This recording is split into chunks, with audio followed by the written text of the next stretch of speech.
시청자 여러분 안녕하십니까, 곽수정입니다. 최근에 이 글로벌 질서의 변화 속에 가장 가운데를 차지하고 있는 분이 바로 미국의 트럼프 대통령입니다. 트럼프 정부 2.0 시대를 맞이해서 지금 온 방향으로 뭐 관세면 관세, 영토면 영토, 지정학적 분쟁에 대한 간섭이면 간섭, 모든 것이 다 트럼프의 입에 의해서 움직이고 있는 것처럼 그렇게 비춰집니다. 이시바 현 일본 총리가 최근에 미국을 방문해서 트럼프 대통령과 만났다라는 이야기도 전해지고, 순차적인 시진핑 주석과의 만남도 어쨌든 늦어도 에이펙 경주에서 열리는 에이펙 정상회담에서 있을 것 같고, 우리나라는 지금 현재 정치적 상황을 놓고 보더라도 어떠한 대화 창구가 없다는 것이 불행인지 다행인지는 모르겠습니다만, 어쨌든 트럼프 대통령의 관세 정책과 지정학적 어떤 정책에 밖에서 벗어나 있을 수는 없을 것 같습니다. 그래서 저들이 이 트럼프라는 사람은 도대체 누구냐 많이들 궁금해하시고, 또 어떻게 이분하고는 협상을 해야 되느냐. 원래 협상이라는 건 뭐 줄 거는 주고 또 우리가 양보해서 드리는 것만큼 또 받아낼 건 받아내는 건데, 그런 의미에서 트럼프 대통령에 대해서 조금 더 이해를 시청자 여러분들에게 도와드리는 차원에서 2006년도 한미 FTA 수석 대표하셨고요. 2007년부터 2011년까지 외교통상부 통상교섭본부장 지내셨고 19대 국회의원까지 역임하셨습니다. 좀 전까지는 하얼빈 아시안게임 다녀오셔서 조금 시차가 있어서 불편하신데, 피곤하신데, 그래서 제가 꼭 모시고자 싶어서 오늘 모셨습니다. 김종훈 전 의원이십니다. 안녕하십니까? 예, 반갑습니다.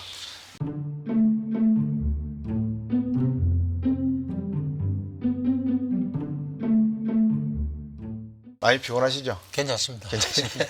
아시안게임에서 성적은 좋던데, 저들 보니까. 예, 특히 뭐 쇼트트랙 그거는 예. 뭐 중국이 텃밭이니까요. 예. 그 자기들 홈그라운드 이점이 있겠다고 걱정을 했는데 네. 우리 선수들 기량이 아주 뛰어나더라고요. 예. 김기리 선수인가 보니까는 뭐 예, 조금 상대가 없던데요, 보니까. 예. 제가 어떻게 호칭을 불러드리는 게 편하시겠습니까? 의원님이 낫겠습니까? 본부장님이 편하시겠습니까? 저는 뭐 의원 때 글쎄요, 별로 본부장으로 해주시죠. 예, 그렇게 전 하겠습니다. 본부장. 예. 그러면 제가 본부장님으로, 통상교섭 예, 본부장님으로 고맙습니다. 말씀드리겠습니다. 트럼프 대통령 당선될 거는 본부장님께서는 예측은 하셨었죠? 예, 저도 뭐 그 예측을 했습니다. 네. 예. 한번 트럼프하고 이렇게 조우를 하시거나 한번 보신 적이 트럼프 일기 때 네. 한번 이렇게 서친 적은 있고요. 네. 말을 섞어 본 적은 없습니다. 그렇습니까? 예, 근데 그때 저 뭐 무역 관계를 총괄 하던 라이트 하이자 무역 대표는 예. 따로 한 1시간 정도 무슨 어젠다를 갖고 서로 좀 뭐 협상이랄까요? 그런 예. 걸 좀 밀당을 해본 적이 있었죠. 그렇습니까? 예. 이제 근데 그걸 하면서 트럼프 일기 때에 물론 지금 2기니까 네. 그때하고 또 달라진 부분이 없지 않겠습니다만은 저번에 대해서 여러 가지로 생각하는 기회가 있긴 있었습니다. 예. 어떻습니까? 본부장님이 그러니까 뭐 스케치를 한다면 네.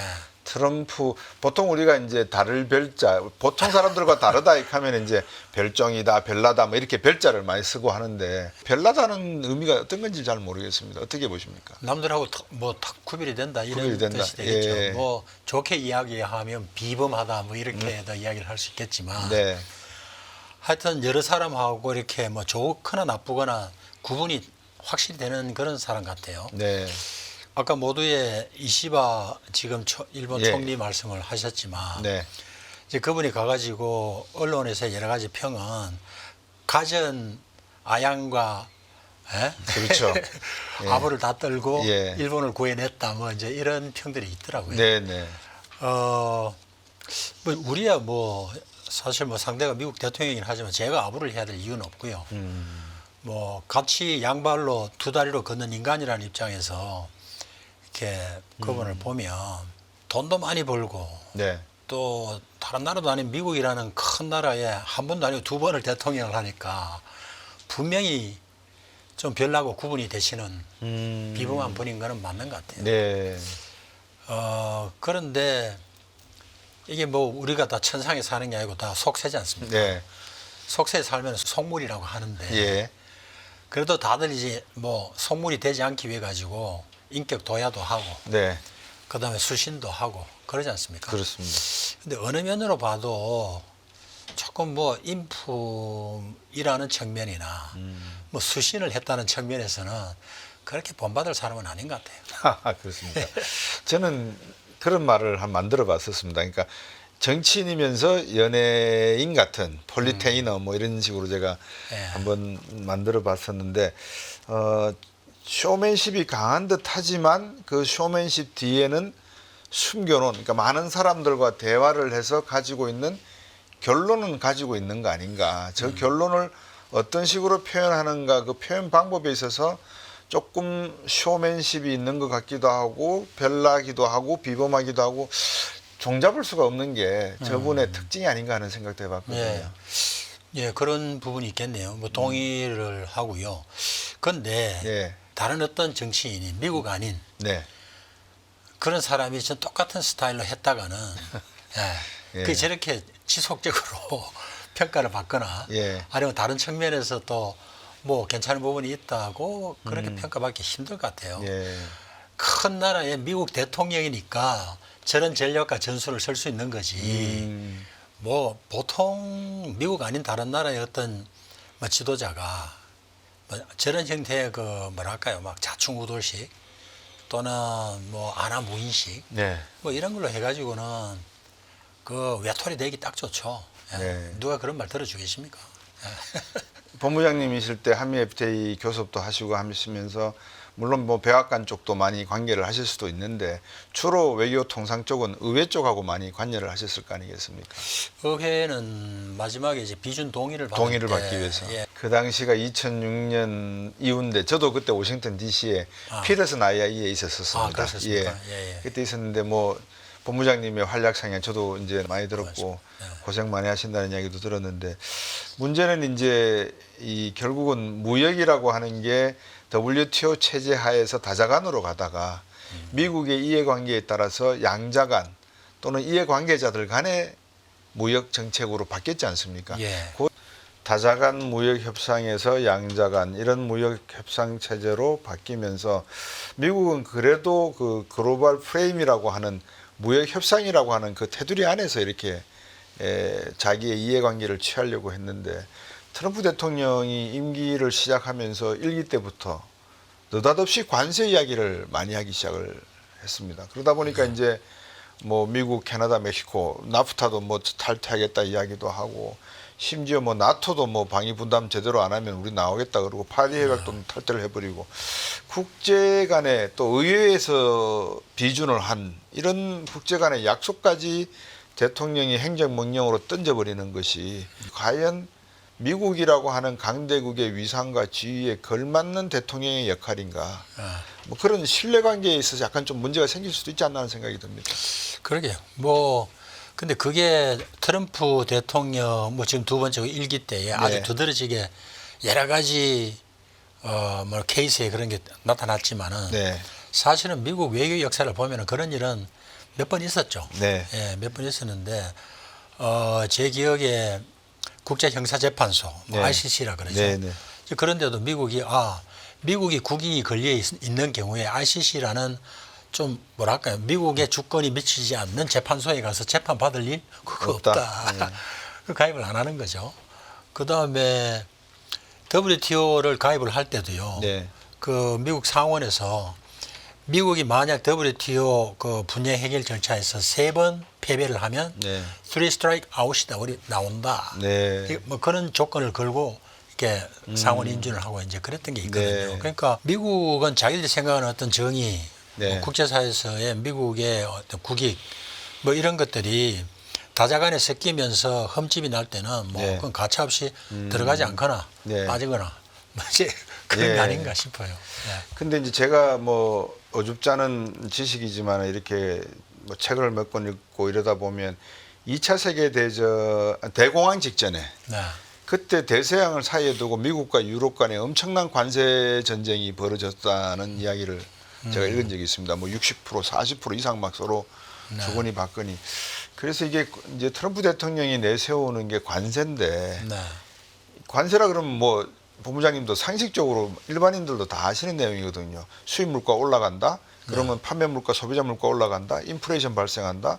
금리 올려야 된다. 이거는 다 하는 수순이지 않습니까? 예. 지금 이제 겨우 한숨 돌려서 물가 잡아놨는데 네. 관세를 매기겠다, 25% 이상 때리겠다. 어떤 의미입니까 이게 그러면? 그러게요. 그간의 여러 가지 뭐 분석 기사나 예. 뭐 저도 좀 생각을 해보면 전체 본인의 그 관세 정책, 관세를 툴로 써가지고 이루고자 하는 목적은 네, 결국 저걸 갖고 너가 관세 내고 들어오기가 어려우면은 투자를 해가지고 여기다가 네. 공장을 만들어 네, 그거를 통해 가지고 미국 제조업을 다시 부활시키고 싶다. 뭐 그런 목적이 더 크게 깔려 있지 않나 싶습니다. 예. 싶고 그다음에 뭐 특히 이제 백악관에서도 그거는 숨기지 않았죠. 트럼프 2기에서 감세 정책을 통해 가지고 기업들이 조금 더 이제 뭐 도와주는 입장에서 그렇게 하려는데 감세를 하면은 세수에 구멍이 생기니까 네. 그 정도는 또 요 관세 가지고 메울 수 있겠다라는 그런 말도 서슴지 않고 하긴 있어요. 근데 예. 그거는 포션이 그렇게 크진 않을 겁니다. 예.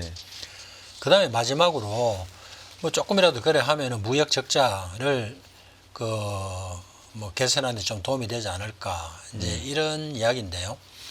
그래서 이야기가 이까지 가다 보면 그럼 요번에 2기고 네. 1기를 이미 거칠 때도 1기 때도 비슷한 정책을 했으니까 네. 무슨 차도가 있었냐라는 네. 걸 좀 따져볼 필요가 있을 것 같아요. 네. 이제 특히 철강 같은 건데요.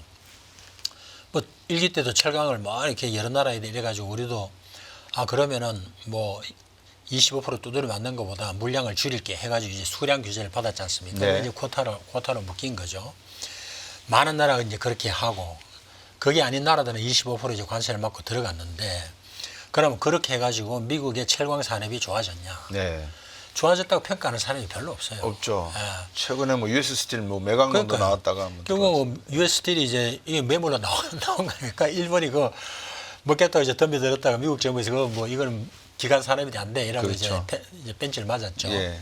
이제 그런 걸 보면은 이 뭐 하여튼 무역에서의 뭐 리카르도라는 사람이 주창했던 비교 우위론에서부터 시작한 뭐 아담 스미스의 예. 그 뭐 이제 그런 논리로 쌓여왔던 어떤 국제사회의 지혜 이거를 한꺼번에 그거 아니야 하고 뒤집는다는 게 그 네. 논리 구성에 조금 문제가 있는 것 같아요. 네. 미국 내만 하더라도 여러 방면의 노벨 경제학상 석학들도 많이 계시고 예. 또 뭐라 그럴까요? 뭐 싱크탱크들도 많아가지고 뭐 잘 아시지만 트럼프 대통령에게 뭐 자문도 많이 하고 할 건데 네. 만약에 이런 식의 자문위원이나 스태프들의 조언이 먹혀들지 않는 대통령이라고 하면 이거는 결국은 국정 운영이 문제가 아니라 글로벌 경영에도 문제가 생기지 않겠습니까? 미국이라고 하는 국가의 위상에. 예. 뭐 저도 그런 날이 언젠가는 올 수도 있겠다고 생각은 하는데요. 네. 근데 뭐 제가 트럼프 대통령 뭐 가슴속에 들어가 본 건 아니지만 예. 결국 본인은 미국 국민들로부터 자기의 공약에 대한 뚜렷한 지지가 있다라는 그런 자신감을 지금 갖고 하는 거거든요. 네. 그러니까 그건 결국 정치죠. 그렇죠. 예. 근데 이제 1기 때도 그렇게 했는데 그때 제가 이렇게 쫙 보면서 이게 저분이 이야기하는 저런 소위 정책으로서의 관세하고 네. 그다음에 그게 이어져서 나오는 결과로서의 정치를 보면 1기 때 막 특히 중국 네. 막 때려놓고 그렇게 하면은 미국 기업들 중에는 그게 아주 뼈가 아픈 기업들이 많이 있거든요. 네. 그러면은 그때 1기 때에 미국이 중국하고도 협상을 했지만은 서로 이렇게 막 에스컬레이션을 하다가 네. 내부적으로도 협상을 많이 한 것 같아요. 기업들한테. 그래가지고 예외 조치를 많이 했거든요. 그러니까 이거는 뭐 10%를 때린다 해놓고 요거는 이러니까 면제, 요거는 면제, 예. 면제. 근데 국민들은 그 면제되는 부분을 그 기업에 직접 일하는 걸 회사원 아니면 잘 모르죠. 그 아주 디테일한 거니까요. 네. 그런데 전체적으로는 저분이 공약대로 착착 밀고 나가면서 아주 거침없이 하는구나. 라는데 이면을 보면은 상당 부분 예열을 하면서 또 협상을 해가는. 그러게요. 예. 그거 보면 아주 좀 어떻게 보면요. 참 정치인으로서는 능수능란하다 할까요? 네. 뭐 그런 부분이 좀 있는 것 같습니다. 그 예외적인 조항도 많이 두신다고 말씀을 주셔서 최근에 또 상황을 보니까 안 그래도 캐나다하고 멕시코 쪽에 25% 2월 1일부자로 때리겠다 네. 했는데 나중에 그러면 국경에 마약류 약품 단속을 우리가 제대로 10,000명 이상 군인을 풀어서 할 테니까 이 발표 나오자마자 또 그럼 한 달 유예시켜 줄게 뭐 이런 식으로 또 표현을 했거든요. 예. 그러면 캐나다 트리도 총리도 그렇고 멕시코 대통령도 그렇고 마치 트럼프 대통령의 관세 부과에 대응하는 것처럼 보였지만 결국은 무릎을 꿇었다고 표현해야 될까요? 타협을 해야 됐다고 어떻게 봐야 됩니까? 이런 거는. 네. 그러면. 일단 뭐 초기에 기선을 잡았다고 봐야겠죠. 예, 트럼프 대통령 입장에서 관세 25%를 때리겠다 하는데 그 관세를 가지고 네. 상품을 직접 맡겠다는 것보다는 딱 그대로 목표. 말을 했지 않습니까? 네. 그죠? 이 마약하고 이민, 불법 이민, 네네. 뭐 이거에 대한 조치가 필요하기 때문에 이걸 관세는 수단이었죠. 네. 그러니까 이제 상대편에서 그러면 이제 국정 조치를 강화하겠다고 하니까 그러면 그게 얼마나 실효적이고 이런 조치로 나타나는지 볼게 네. 하는데 한 달 딱 잡은 거죠. 네. 근데 그 이전에 취임하면서 행정명령에 서명을 했던 걸 보면 네. 미국 국익 우선을 실현하기 위한 무역 정책에 네. 행정명령에 서명하면서 이거를 4월 1일까지 각 부서에서 가져와라 이렇게 해놨거든요. 네. 그러니까 어차피 각 부서에서 이미 검토 작업 해가지고 조금 이제 소위 뭐라 합니까 대통령이 혼자서 막 하는 게 아니고 이제 부서가 갖고 있는 어떤 그 쌓여 있는 지식을 네. 갖고 그 만들어 가지고 올 겁니다. 그럼 그 가져올 때에 지금 걸어놓은 그 25% 거기에 상대편에서 국경 조치를 얼마나 실효성 있게 해느냐. 네. 넣은 것 가지고 조금 깎아줄 건 깎아주고 계속 마음에 안 들면은 진짜로 어떤 거는 관세를 좀 가져갈 겁니다. 네. 그러면은 또 한 가지 이제 관찰할 수 있는 부분은요. 말씀하신 그 25%가 바로 다른 나라 아닌 카나다하고 멕시코잖아요. 네. 거기다 미국이라면 요 세 나라가 봐도 바로 나프타 회원국이고 네. 나프타 2라고 불리는 USMCA지 않습니까? 예, 예. 딱 요 세 나라예요. 근데 USMCA에 이렇게 다 정해놓은 관세율이 있는데 이거 다 무시하고 25% 이러면은 USMCA는 폐기되는 거죠. 그렇습니다. 근데 USMCA 폐기한다는 말 안 했거든요. 예. 예. 그러니까 요거를 살려두는 겁니다. 살려놓고 요걸 툴로 써가지고 국경 조치를 어떻게 하는지 보고 마음에 들면은 내려주고 하다가 마지막에 진짜로 남기는 거. 네. 요거는 별도의 합의를 하든지 아니면 그 부분에 대한 USMCA를 고쳐내든지 예. 뭐 그런 식으로 가지 않을까 싶어요. 예. 또 한 가지가 앞에서 말씀을 주신 것 중에 재밌는 게 이제 이런 관세 정책은 또 하나의 미국의 이해관계 중에 하나가 여러 가지 중에 하나가 리쇼어링이 있다. 제조업과 그 공급 사슬을 미국 내에 유치를 해서 네. 안정적인 어떤 가치 사슬을 확보하겠다라는 말씀을 주셨는데 이민 정책을 보면 네.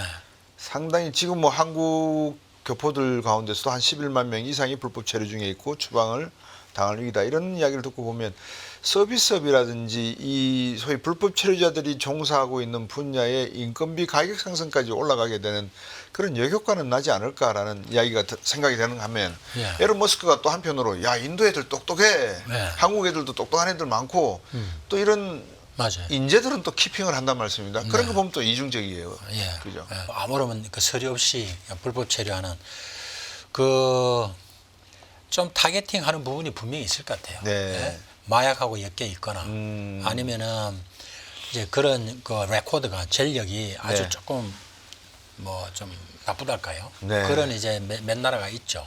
예, 남미에.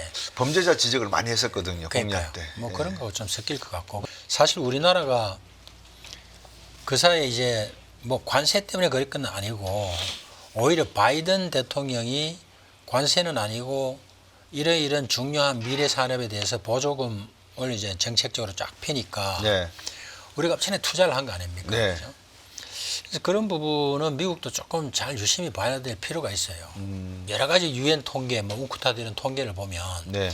2023년, 2024년 예. 아직 2024년까지 잘 나오질 않았습니다만 예. 미국에 대한 그 직접 투자 FDI라고 그러죠.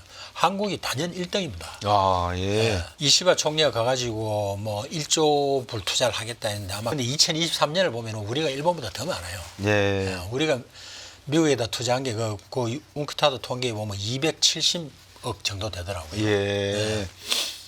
이제 그걸로 해가지고 유발된 뭐 잡 크리에이션이 그 뭡니까 직업 네. 일자리, 일자리 일자리가 약 18만 개. 예. 그리고 그 사람들이 받아간 그 연봉이 예.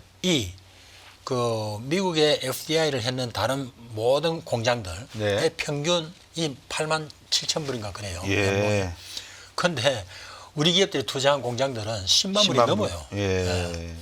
그러니까 이게 아주 고액의 양질의 그러네요. 자업을 만들어냈다는 거거든요. 네.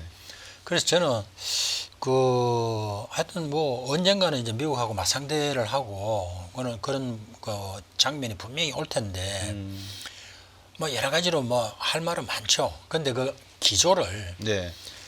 트럼프 대통령이 국민적인 지지를 받아가지고 실현하고자 하는 여러 가지 어젠다 중에 미국 제조업을 부활해내겠다라는 네.